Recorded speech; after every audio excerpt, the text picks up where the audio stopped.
Tonight, police are revealing more details about the death of a man trapped inside his Corvette. They say he left his phone charging inside a Port Arthur Waffle House when he became trapped inside his car. KFDM's Jessica Crawford reports this is not the only instance of someone trapped inside a Corvette. Port Arthur detective Jimmy Johnson has owned his Corvette for more than 2 years. He says it shocks him to know a man died while being trapped inside a car like his. I was surprised, really, because I've never had a problem with actually trying to exit my vehicle. Surprising, but deadly nonetheless. Port Arthur police say 72-year-old James Rogers was checking on his dog outside the Waffle House midday Monday when his battery failed, trapping him inside his mostly electric vehicle, where he and his dog were found dead. Normally in these type of cars, if there's no battery power, there's no power to unlock the door or unlock the trunk with the keyless remote. Rogers drove a 2007 Corvette. Bryan Whitson, who works for Noack Locksmiths, says people get trapped in Corvettes more often than you think. We've seen where people have gotten locked in it. There might have been enough battery power to pop the door open, but once they got in there to start it, found in fact that the battery was dead. Detective Johnson says he's had a similar problem with his own Corvette, where the battery died, his car locked, and he couldn't get it open.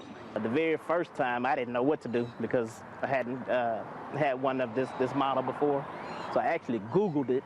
Officers suggest doing research and thoroughly getting to know the owner's manual of your car.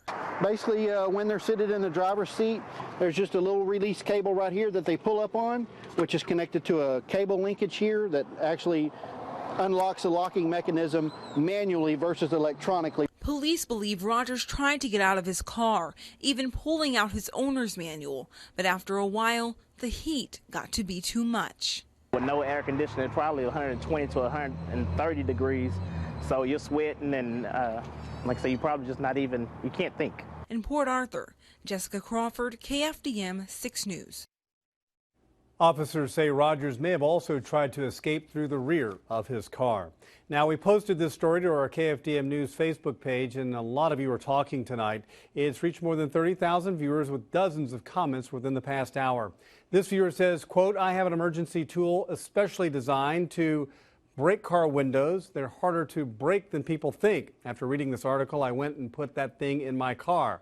Another viewer writes, quote, "Such a sad story. No one knows. We can only guess what or why." And this one says, quote, "It's easy to say what he could have done. When a person is panicking, he or she doesn't think straight." This last one says, quote, "Such a tragic story. Being a Corvette owner myself, I'm aware there is a manual door release on each side of the vehicle on the floorboard in the event of a power failure in this generation Corvette."